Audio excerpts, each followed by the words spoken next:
Hello again, Americans. This is Farmer Joe with part two of A Tale of Two Cities.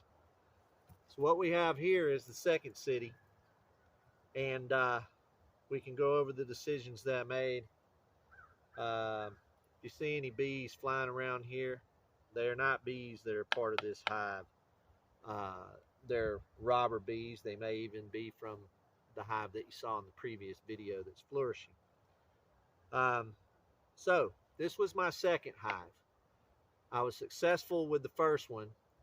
And so after that first year, I bought a second set of bees, a nuke, uh, and what they call a nucleus, which is a queen, and it already has the frames and everything. I still was uh, going that route because I didn't feel confident enough just to have a package of bees without anything, and putting them in a hive and hoping that they make it. I want to give them a good start. So I paid for that. And put this beehive in a location that I felt was optimum location, and it is an optimum location.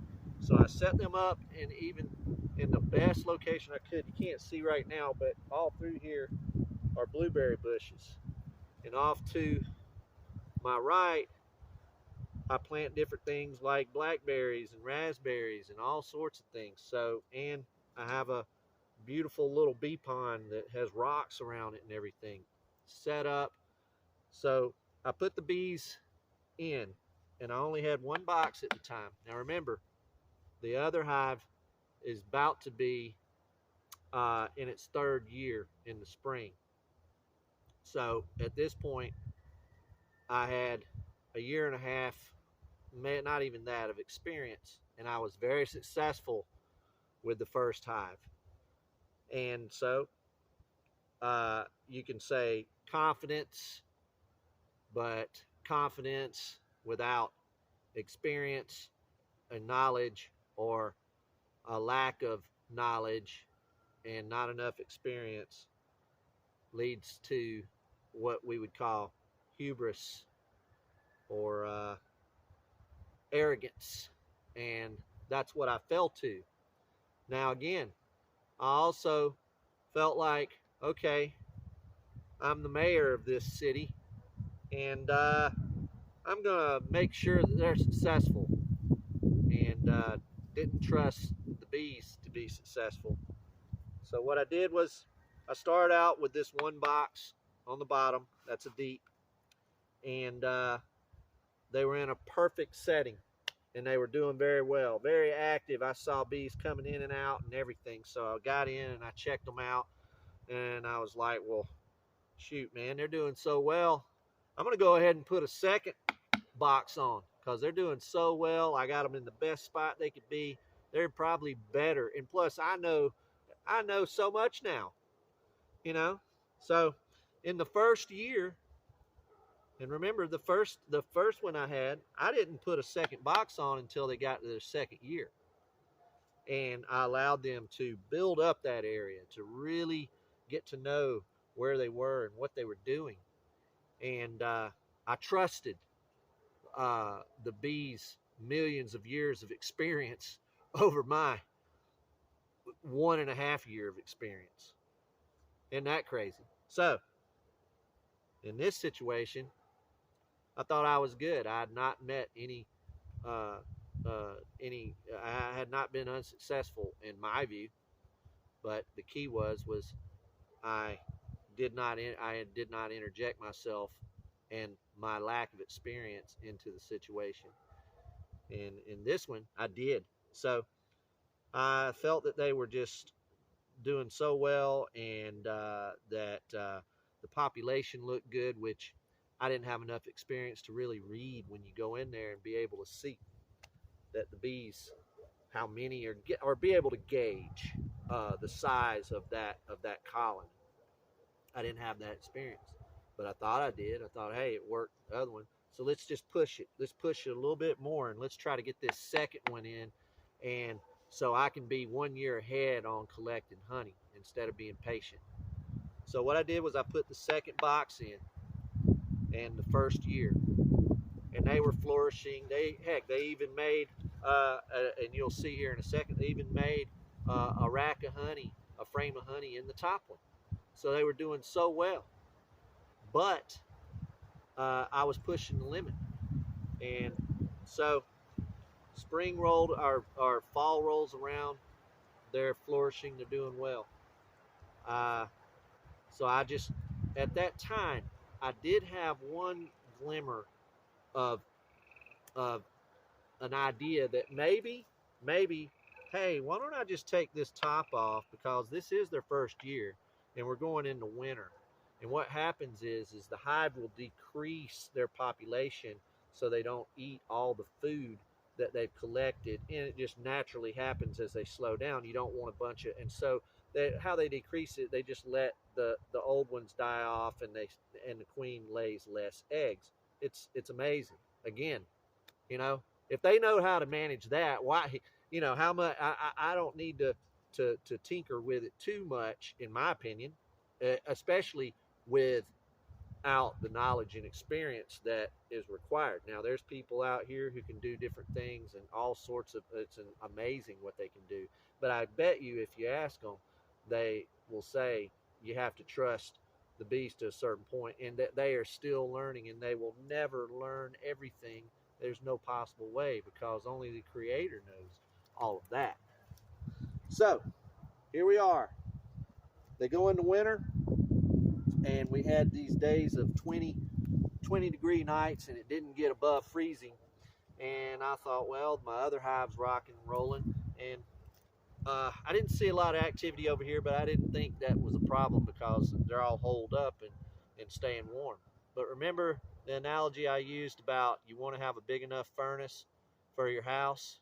Well, this colony was less than a year old going into winter, and they had this extra box on top.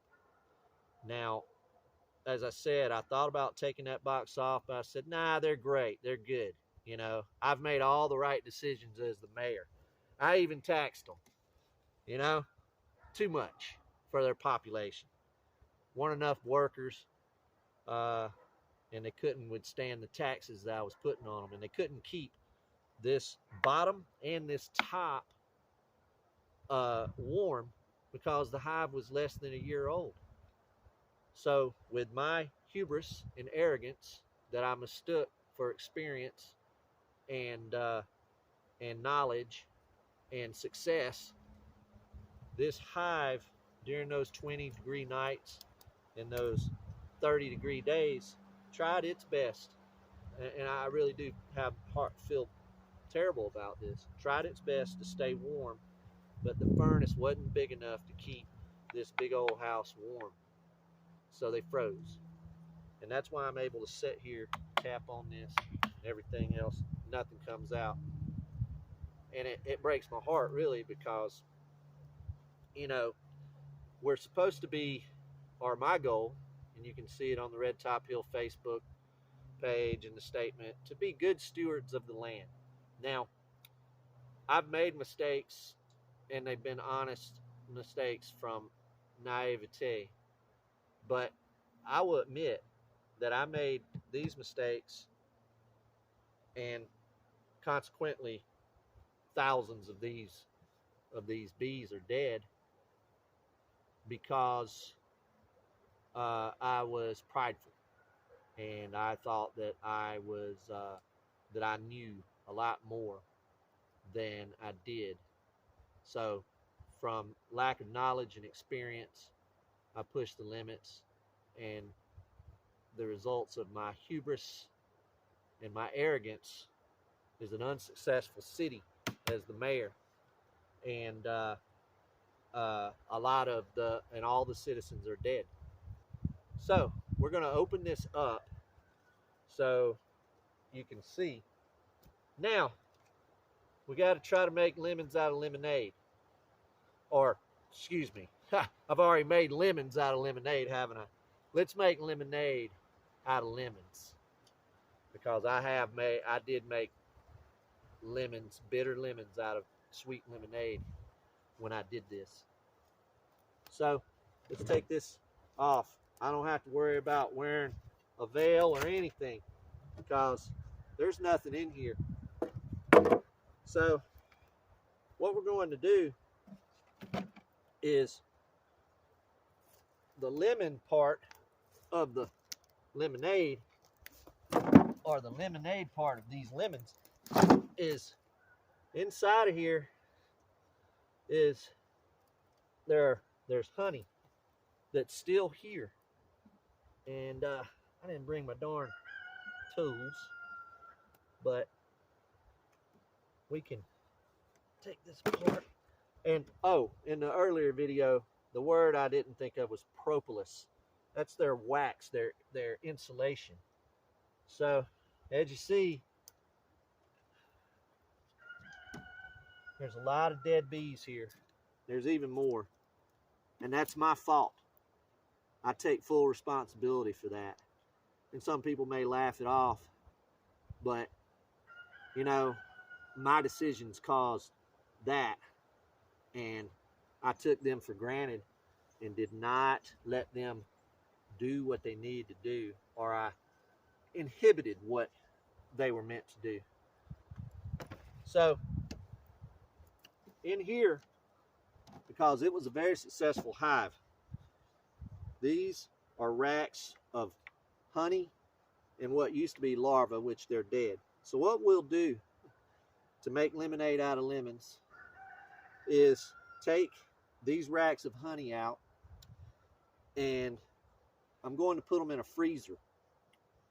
And why we do that is we freeze everything, one, so anything doesn't come here and raid the honey out of this, fire ants and such. And also in case there's any kind of mites or wax moth or anything like that that may kill a future hive. And I'm going to buy another bee package, or the hive that you saw before, I'm going to split it because I feel confident in doing that now. And I've done lots of research, talked to a lot of people more knowledgeable than I am. And I can split it and then put it in one box, one deep, and let them in this perfect setting, as you'll see in the spring, with water, lots of blossoms, lots of pollen to collect, and me feeding them sugar water. And with that, when I buy this new package of bees, I'll take this honey, and it will already be a food source for them, so they don't have to go out, hurry up, and get to work. So anyway, I've talked about the tale of two cities, and I guess the moral of the story is two very different approaches. One was respect and a very conservative approach of managing that city, and respecting the citizens of their knowledge and their abilities, and not taking more from them than they could bear. And the story of this city is hubris and arrogance of a manager who is not even a real part of the city, just managing it.